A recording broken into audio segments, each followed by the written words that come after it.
नमस्कार, मैं कामिनी शर्मा और आप देख रहे हैं न्यूज चमकता भारत। और अब खबरों में बढ़ने से पहले एक नजर आज की सुर्खियों पर। स्वच्छता सर्वेक्षण में जमशेदपुर शहर को अव्वल रैंक दिलाने के लिए जारी है प्रयास। जमशेदपुर अक्षेस की टीम पहुंची लोगों को जागरूक करने। बिष्टुपुर पुलिस को मिली बड़ी सफलता। 6 लाख रुपए छीनताई मामले में 2 अपराधी, एक महिला और एक पुरुष को किया गिरफ्तार। और 3 मार्च को संस्थापक जयंती मनाने के लिए सज धज कर तैयार है शहर। आधुनिक सुविधाओं से लैस हाईटेक हॉकी अकादमी देश को करेगा समर्पित। और अब खबरें विस्तार से। विगत 2 वर्षों से जमशेदपुर को देश एवं राज्य भर में बेहतरीन रैंकिंग स्वच्छता सर्वेक्षण में हासिल हो चुकी है और साथ ही इसे और बेहतर बनाने का प्रयास अक्षेस विभाग कर रही है।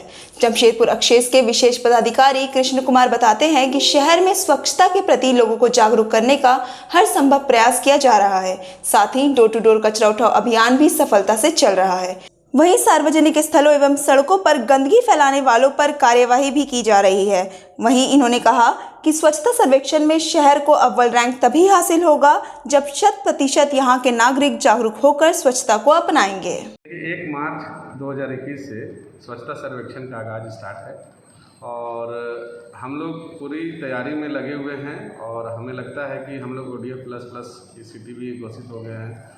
अब हमें गार्बेज फ्री सिटी होना है और स्वच्छता सर्वेक्षण में जो पिछली बार जनता ने सहयोग दिया है, लोगों का प्यार मिला है और अपने शहर की रैंकिंग ऊपर ले गए हैं। लोग से फिर मैं निवेदन करना चाहता हूं कि लोग जो है कूड़ा करकट बाहर नहीं फेंके और जहां पे डस्टबिन है, जो खासकर मार्केट एरिया में जहां डस्टबिन है वहीं पे लोग कूड़ा करकट फेंके ताकि आसानी से हमारा व्हीकल उसको क्लियर कर सके। साथ में जो लोग पान गुटखा और इस तरह की चीज़ों का सेवन करते हैं उनसे भी मेरा अनुरोध है कि लोग पान गुटखा खा करके रोड में नहीं थूके, क्योंकि रोड जो है हम सबों के लिए है और उसमें हमारे सभी प्रकार के लोग जो है आवागमन करते हैं और अगर रोड को गंदा करते हैं तो ये सरकार की प्रॉपर्टी है, इस पर किसी का अधिकार नहीं होना चाहिए गंदा करने का। तो मैं सबसे अनुरोध करना चाहता हूँ कि जितना आप साफ रखेंगे उतना आपको बीमारी से निजात मिलेगा, उतना बीमारी को आप आमंत्रित नहीं करेंगे। गंदगी किसी को पसंद नहीं होती है, लेकिन अगर हम गंदा रहेंगे तो खुद अपने आप में अपमानित महसूस करेंगे। तो कुल मिलाकर के जनता ने पिछले बार बहुत अच्छा सहयोग दिया है। इस बार भी मैं चाहता हूं कि जमशेदपुर की जनता जो है शहर को अच्छे रैंकिंग दिलाने के लिए फीडबैक करे और सफाई को और बेहतर बनाने में सहयोग करें। तो स्वच्छता सर्वेक्षण जो है कुल मिलाकर के हम लोग इसीलिए चाहते हैं कि लोग जो है पार्टिसिपेट करें, आप मीडिया का सहयोग प्राप्त हो और मीडिया भी लगातार वैसे चीज़ों को जो लोग गंदा करते हैं उनको चिन्हित करे और हम लोग को उनको समझाने से लेकर के फाइन कराने तक की भूमिका में उनको रखे। तो हम चाहते हैं कि इस बार जो है वो टॉप टू 10 में जमशेदपुर का रैंकिंग प्राप्त हो ताकि जमशेदपुर का जो मान सम्मान है वो ऊंचा बढ़ सके। इधर बिष्टुपुर थाना अंतर्गत बैंक ऑफ बड़ौदा के पास से 6 लाख रुपए छीनताई के मामले में शामिल 2 अपराधियों को पुलिस ने गिरफ्तार कर लिया है। गिरफ्तार किए गए अभियुक्तों में एक महिला और एक पुरुष शामिल है। बता दें कि पुलिस ने इनके पास से लूटे गए 6 लाख रुपए भी बरामद किए हैं। साथ ही पुलिस ने छीनताई में इस्तेमाल किए गए बाइक को भी बरामद कर लिया है। आपको बता दें कि 23 फरवरी की दोपहर को बिष्टुपुर बैंक ऑफ बड़ौदा के पास से टाटा स्टील के रिटायर्ड कर्मचारी निर्मल कुमार डे और उनकी पत्नी एक बैंक से रुपए निकालकर दूसरे बैंक में डालने जा रहे थे। इसी दौरान बाइक सवार 2 अपराधियों ने इनका बैग छीन लिया और फरार हो गए, जिसमें कुल 6 लाख रुपए थे। यह सारी जानकारी सिटी SP सुभाष चंद्र जाट ने प्रेस वार्ता कर दी। बैंक ऑफ इंडिया से 6 लाख रुपए निकालकर एक वृद्ध दंपति जो बता रहे थे कि उनकी रिटायरमेंट के पैसे हैं, वो निकाल के वो लोग बैंक ऑफ बड़ौदा में जमा करने के लिए जा रहे थे। तो उन लोगों का पीछा करके मोटरसाइकिल सवार बदमाशों ने उनका 6 लाख रुपए से भरा हुआ बैग छीन लिया। उसके बाद पुलिस को सूचना मिली, तत्काल सभी टीम्स ने रश किया, पूरे इलाके में नाकेबंदी की गई थी, लेकिन वो अपने आप को छद्म वेश धारण करके यहाँ से निकलने में कामयाब हो गए। लेकिन जुगसलाई थाना और बिष्टुपुर थाना और उनकी टीम ने DSP CCR साहब के नेतृत्व में बहुत अच्छा काम किया, गैंग का उद्भेदन किया। तो उद्भेदन करने के बाद ये सामने आया कि ये गैंग कोड़ा कटिहार बिहार की है। उसमें शामिल लोगों का पता लगाया गया और उसके आधार पर और आसूचना इंटेलिजेंस कलेक्शन के आधार पे 2 टीम रवाना हुई। एक टीम गई जसपुर छत्तीसगढ़, जसपुर। दूसरी टीम गई कोड़ा कटिहार। और इस नेटवर्क के अंदर जितने भी लोग शामिल थे सबको हम लोगों ने आइडेंटिफाई किया है। 2 लोगों की गिरफ्तारी हुई है, एक उसमें पुरुष है और एक महिला है। और इनके पास से लूट के अंदर जो पैसा इन्होंने छीना था बैग से 6 लाख रुपया, वो पूरा पैसा हम लोगों ने रिकवर किया है। अभी इसमें अनुसंधान जारी है जब तक कि पूरी गैंग को हम लोग नहीं पकड़ लेते। इस प्रेस कॉन्फ्रेंस के माध्यम से जमशेदपुर पुलिस जमशेदपुर की जनता को मैसेज भी देना चाहते हैं कि आपको हमेशा अलर्ट रहना चाहिए। जैसे इसी की बात करें तो ये पैसा हम लोग आरटीजीएस या किसी अन्य माध्यम से भी ट्रांसफ़र बैंक टू बैंक कर सकते थे। दूसरा, इस घटना के इमीडिएटली दूसरे दिन हम लोगों ने बैंक मैनेजर्स के साथ में बैठक की थी और उसके बाद वो बैठक थाना लेवल पे भी की गई है। लगातार ये प्रयास जारी है कि बैंक के अंदर अगर कोई भी व्यक्ति जो बिना किसी काम से बैठा हुआ है अनावश्यक, वो किसी भी वेशभूषा में हो सकता है। वो कोट टाई पहन के हो सकता है, वो बहुत अच्छे कपड़े पहन के हो सकता है, वो हो सकता है एक जेंटलमैन की अपीयरेंस दे। ऐसे व्यक्ति को बैंक के स्टाफ के द्वारा भी चिन्हित किया जाना चाहिए और ये उन्होंने हमको अश्योर भी किया है। और स्पेशली ये जो कोड़ा गैंग है, इसने पहले भी यहाँ पे कभी क्राइम किया था, जिसमें भी जमशेदपुर पुलिस ने बहुत मेहनत करके इसमें रिकवरी की थी। तो एक बहुत ही टफ और ब्लाइंड केस था ये, जिसको जमशेदपुर पुलिस ने बहुत ही प्रोफेशनल तरीके से इसका उद्भेदन किया और मनी की रिकवरी की है। वो कैसे पहले से पता था उसके पास पैसा है, कैसे चेज किया था उसको? चेज करने का तरीका क्या था? जब बैंक के अंदर एक आदमी बैठा हुआ, तो उसका यही काम था कि मैं ये देखूं कि कौन व्यक्ति पैसा निकाल रहा है और कौन वल्नरेबल है, कौन शक्तिहीन टाइप से। उन्होंने देखा कि एक वृद्ध दंपति अपना 6 लाख रुपए निकाला है और जा रहा है, तो उसको टारगेट मिल गया। उसने सिग्नल किया, वहीं से वो लोग पीछे हो गए और जैसे उनको मौका मिला वो बैग छीन के भाग गए। ये बेसिकली उनका मोडस था। उन्होंने वॉच किया अच्छे से, ऐसे नहीं कि रैंडमली उन्होंने किसी बैग पे झपटा मारा।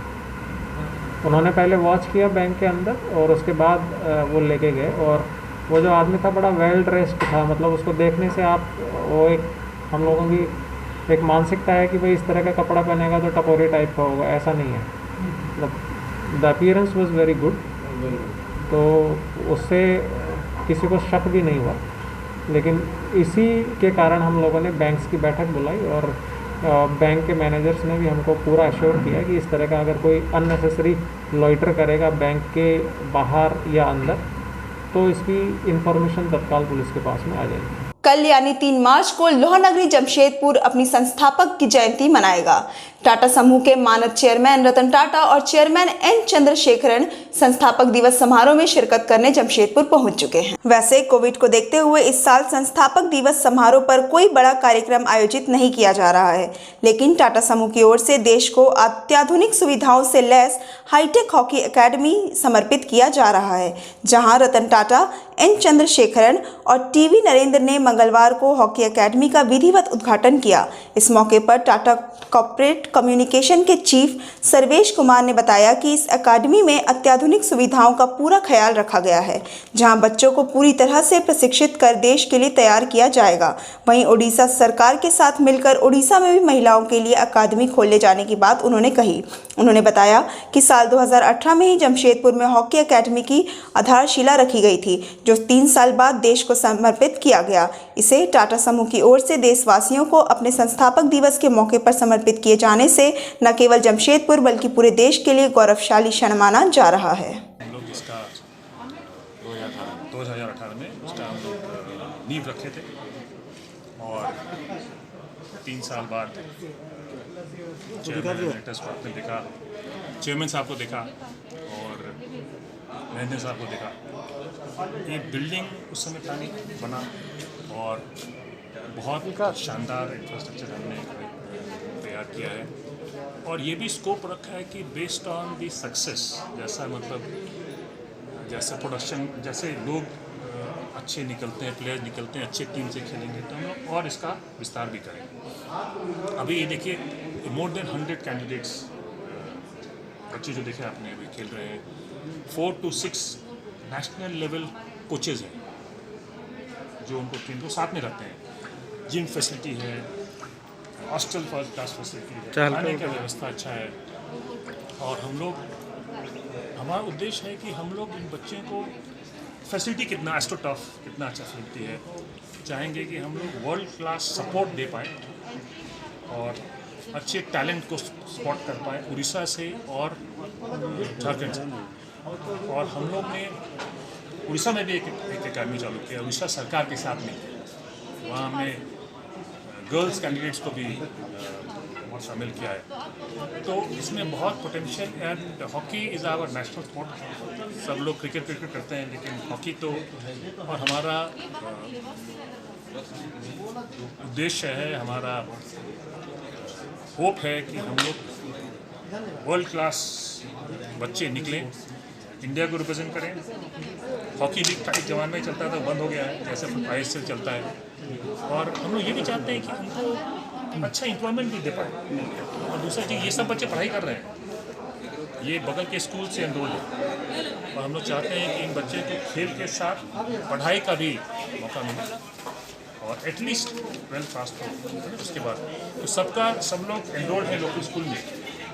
तो यही हमारा, हम लोग को मैनेजमेंट की तरफ से बहुत सपोर्ट मिला है कि इसको हम लोग एक इंटरनेशनल लेवल का इंफ्रास्ट्रक्चर बनाएं और हम लोग होप करते हैं कि इसमें हम शामिल हों। सर भी कुछ प्रोजेक्ट इसके अलावा communications statistics. Thank you sir. Thank you. Suresh Kumar, chief of corporate communication statistics. उपायुक्त के आदेश को मानने वाले भूखे मर रहे हैं और ना मानने वाले मलाई खा रहे हैं, यही कहना है आम बागान में दुकान लगा रहे दुकानदारों का। जानिए पूरी खबर। बताते चले कि उपायुक्त के आदेश से पहले दुकानदार सागची बाजार के फुटपाथ में दुकान लगाते थे, वे अब आम बागान में दुकान लगाने लगे हैं। लेकिन कुछ दुकानदार ऐसे भी हैं जो उपायुक्त के आदेश का पालन नहीं करते हुए अभी भी सागची बाजार में ही दुकान लगा रहे हैं। आम बागान में दुकान लगा रहे दुकानदारों का कहना है कि उन लोगों की बौनी तक नहीं हो पा रही है, यहाँ तक कि आने जाने और जनरेटर चलाने का भी खर्चा नहीं निकल पा रहा है। वे लोग उपायुक्त के आदेश को मान रहे हैं, इसीलिए उनकी भूखे मरने की नौबत आ गई है। वहीं जो लोग सागची बाजार के फुटपाथ में दुकान लगा रहे हैं उनकी अच्छी कमाई हो रही है, इसीलिए उपायुक्त के आदेश को मानने वाले भूखे मर रहे हैं और ना मानने वाले मलाई खा रहे हैं। हमारे यूनियन का नाम है मंगलाहाट फुटपाथ यूनियन। पहले सागची बाजार था, अब डीसी के आदेश पे हम लोग यहाँ लगा रहे हैं तो सागची आम बागान मैदान। दूसरा गुट का क्या नाम है? दूसरे गुट का नाम है शिक्षित बेरोजगार मंगलाहाट फुटपाथ सन, ऐसी नाम है। वो लोग कहाँ लगा रहे हैं? वो लोग आज भी सागची बाजार में लगा रहे हैं।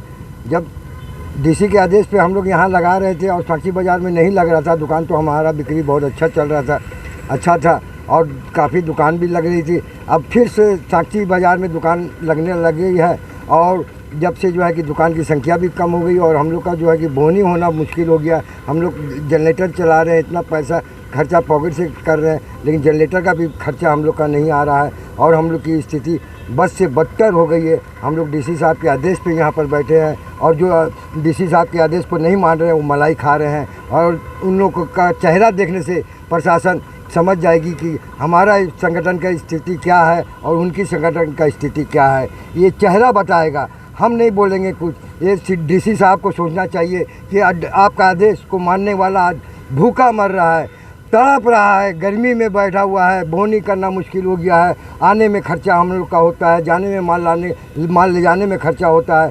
रात को जलाना पड़ता है सुविधा के लिए कि कोई ऐसा बात ना हो, उसका खर्चा हम लोग का नहीं आ रहा है। अब जो है कि आज हमको बहुत तकलीफ़ हुआ मंगलाहाट फुटपाथ यूनियन अध्यक्ष होने के नाते, और जो दुकानदार दुकान लगाए हैं जनरेटर का जो खर्चा आता है कम दुकान होने के नाते उन लोग पे 30 रुपया करके पर दुकान पे पड़ा और उन लोगों ने हमारी बात को माना।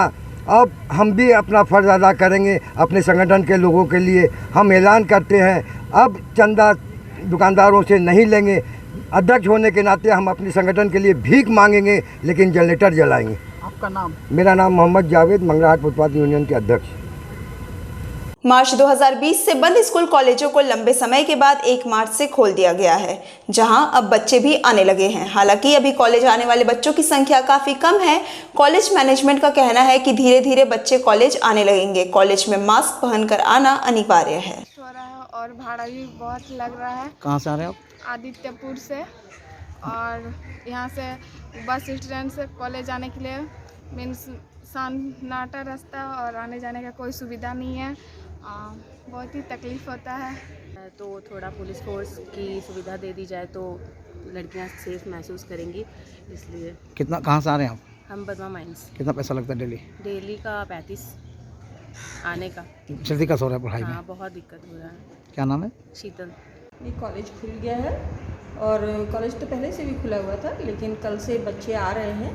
कल कुछ बच्चे आए थे जो जिज्ञासावश आए थे कि कॉलेज में पढ़ाई चल रही है कि नहीं चल रही। कल भी हम लोगों ने जितने भी कम बच्चे भी आए थे, 2-4 बच्चे ही आए थे एक ईयर में, तो उनकी भी क्लास हुई है। और आज कुछ ज़्यादा संख्या है बच्चों की, और कोरोना के कारण भयभीत तो वे भी हैं, सावधान भी हैं, मास्क का प्रयोग कर रहे हैं, सैनिटाइज़र का प्रयोग किया जा रहा है। यूजी पीजी का एडमिशन चल रहा है मैडम? यूजी का तो नहीं चल रहा है, यूजी का एडमिशन हो चुका है। पीजी का भी फिर पोर्टल खुला है जिसमें लोग फॉर्म भर रहे हैं और उनका भी एडमिशन होगा। ऑनलाइन हो रहा है? ऑनलाइन ही सब कुछ हो रहा है, ऑनलाइन। और कॉलेज विधिवत चल रहा है, ठीक ठाक, सब टीचर आ रहे हैं। वहीं इधर निजी स्कूलों के मनमानी के खिलाफ एनसीपी पार्टी जिला इकाई ने साक्षी गोल चक्कर पर 1 दिवसीय धरना दिया। साथ ही जिला प्रशासन से अविलंब इस पर नकेल कसने की मांग की है। इन्होंने धरने के माध्यम से जिला प्रशासन का ध्यान अपनी ओर आकर्षित करने का प्रयास किया। एनसीपी के प्रदेश पदाधिकारी डॉक्टर पवन पांडे ने इस दौरान कहा कि शहर में निजी स्कूलों की मनमानी चरम सीमा पर है। कोरोना काल में एक तरफ जहां लोगों की नौकरियां चली गई, वहीं दूसरी तरफ निजी स्कूल अभिभावकों पर पैसों का दबाव बना रही है। साथ ही फीस नहीं देने पर परीक्षा से वंचित करने का आमदा है। इस प्रताड़ना के कारण शहर के एक अभिभावक ने आत्महत्या कर ली है। इन्होंने कहा कि सभी अभिभावक फीस का भुगतान करेंगे, लेकिन इसके लिए उन्हें कुछ समय की आवश्यकता है। इस मसले पर अब जिला प्रशासन संज्ञान ले और स्कूलों पर नकेल कसे। पूरी मीडिया और पूरे जनता का ध्यान इस ओर आकृष्ट करने के लिए आज 1 दिवसीय धरना दे रहे हैं कि हमारे शहर के निजी स्कूलों की मनमानी इतनी बढ़ गई है कि हम लोगों के बार बार धरना प्रदर्शन और ज्ञापन सौंपने के बावजूद कि भाई पैंडेमिक आया है, कोरोना काल है, वैश्विक महामारी है, आर्थिक स्थिति खराब है, मध्यम वर्ग परेशान है, फिर भी पूरे अभिभावक ये कह रहे हैं कि हम लोगों को फीस जमा करने के लिए कुछ दिन का समय दिया जाए। लेकिन इतने अमानवीय तरीके से जमशेदपुर के निजी स्कूल व्यवहार कर रहे हैं अभिभावकों के साथ कि उनको कोई समय देने को तैयार नहीं है। विगत दिनों हम लोगों ने देखा कि एक अभिभावक ने निजी स्कूलों के प्रताड़ना से परेशान होकर आत्महत्या कर ली, और ये सिलसिला अभी जारी रहेगा अगर ये लोग अपनी मनमानी नहीं छोड़ेंगे तो। क्या चाहते हैं आप? हम लोग चाहते हैं कि फीस में लेने के लिए समय दे अभिभावकों। अगर नहीं दिया गया समय तो आगे तो हम लोग ये आंदोलन अब बढ़ाएंगे, हम लोग रुकने वाले नहीं है। बड़ा रूप से आंदोलन करेंगे। बिल्कुल करेंगे, चूंकि स्कूल और हॉस्पिटल में तालाबंदी नहीं की जा सकती, इसीलिए अभी तक हम लोग चुप हैं, लेकिन प्रबंधन को हम लोग छोड़ेंगे नहीं।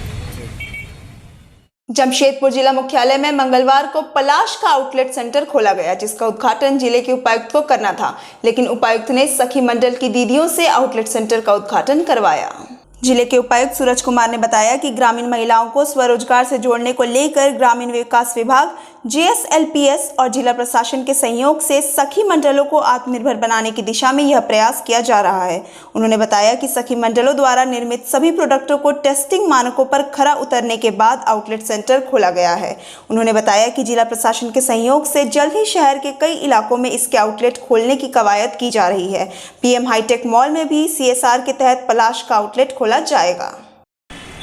पलाश मार्ट ग्रामीण विकास विभाग के द्वारा जो GSLPS संस्था संचालित है, उसमें सखी मंडल की हमारी दीदियाँ जो प्रोडक्ट बना रही हैं, उन प्रोडक्ट की क्वालिटी टेस्टिंग करने के बाद एक ब्रांड इस्टेब्लिश किया गया है।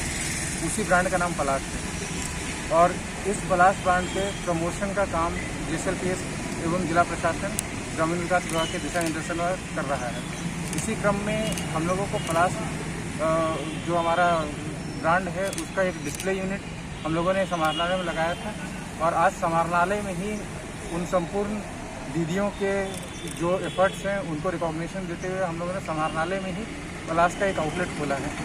साथ ही साथ हम लोग अभी पलाश का एक और आउटलेट जो है जल्दी शुरू करने वाले हैं बड़ा, एवं PNM मॉल से बात चल रही है कि PNM मॉल में भी हम लोगों को पलाश मार्ट का एक आउटलेट जो है या एक छोटा काउंटर वो हम लोगों को मॉल में उपलब्ध कराएं अपने CSR के अंतर्गत।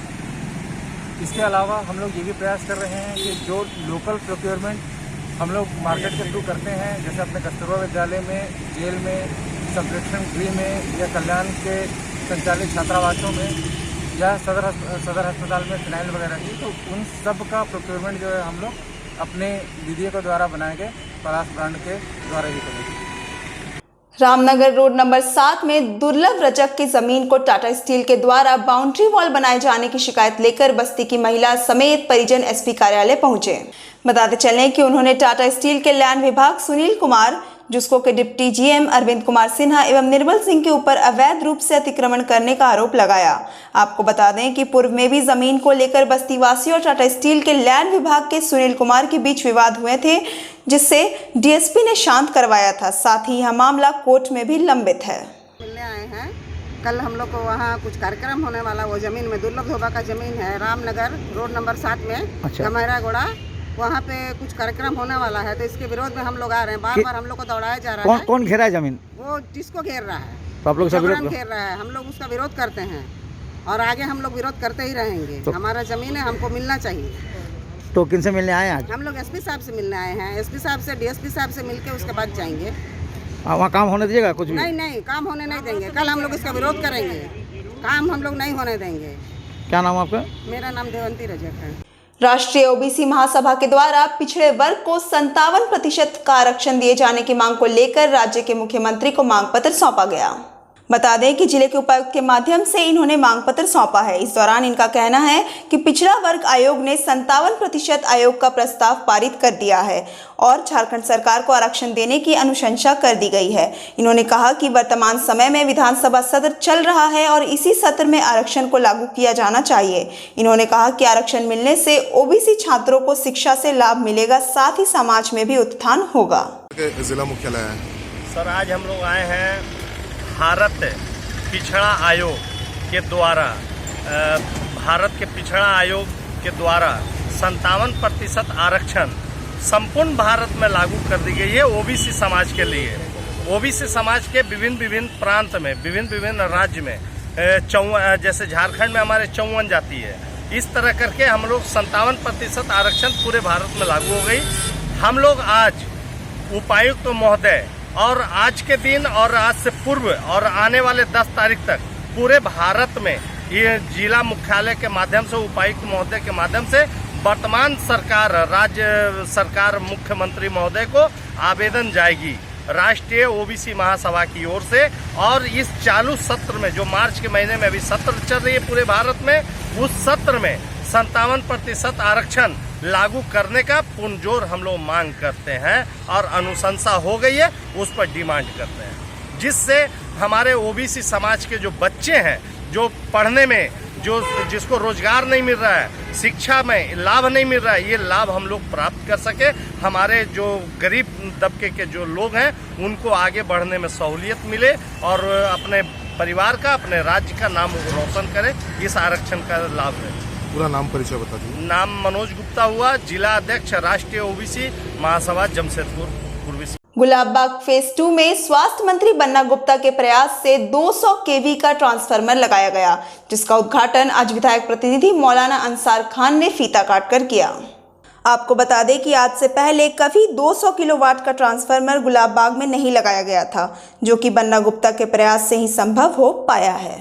मैं सबसे पहले हमारे स्वास्थ्य मंत्री श्री बन्ना गुप्ता जी का मैं धन्यवाद अदा करना चाहूँगा कि उन्होंने जब हमने एक ज्ञापन दिया गया था और साथ में बस्तीवासी साहब काफ़ी लोग गए थे और साथ में हमारा आफ्ताब अहमद हैं यहाँ पर मौजूद हैं, जो रात दिन एक करके हमारे जो बस्तीवासी है यहाँ के जो गुलाब बाग फेज़ 2 में आज तक कभी ट्रांसफार्मर लगा ही नहीं था। कम से कम यहाँ पर लगभग 250 घर हैं और मुझे लगता है कि जब से बस्ती बनी अब पहली बार है 200 kV का जो ट्रांसफार्मर लगा है और यहाँ तमाम बस्तीवासी बहुत खुशी मना रहे हैं, बहुत खुश हुए हैं और सब लोग हमारे मंत्री जी बन्ना गुप्ता जी का शुक्रिया अदा कर रहे हैं कि उन लोगों ने इस चीज़ को किया। और दूसरा मैं एक बात बताना चाहूँगा, आज से करीब 1.5 महीना पहले हमारे बस्तीवासी हमारे मोहम्मद गर्मा आफ्ताब साहब भी गए थे, हम भी गए थे, मंत्री जी को हमने एक ज्ञापन सौंपा गया था यहाँ रोड, नाली और ट्रांसफार्मर और लाइट के लिए। सबसे पहले शुरुआत हमारे ट्रांसफार्मर से की गई है और ये बताना चाहूँगा आपके माध्यम से नेक्स्ट महीने में एक यहाँ का नाली भी पास हो चुका है और नाली का काम भी शुरू किया जाएगा और रोड का भी काम शुरू किया जाएगा। कहाँ से आ रहा था इतना दिनों ये पर्डी से काफ़ी दूर से ले रहे थे, जो कि बहुत ही ज़्यादा दिक्कत हो रहा था, आपको वोल्टेज नहीं मिल पाता था, यहाँ पर बहुत ही दिक्कत था। और ये चीज़ सब कुछ जो हुआ हमारे मंत्री श्री बन्ना गुप्ता जी के द्वारा किया जा रहा है। मौलाना निसार खान, विधायक प्रतिनिधि, जमशेदपुर, झारखंड। और अब चलते चलते एक नजर आज की सुर्खियों पर।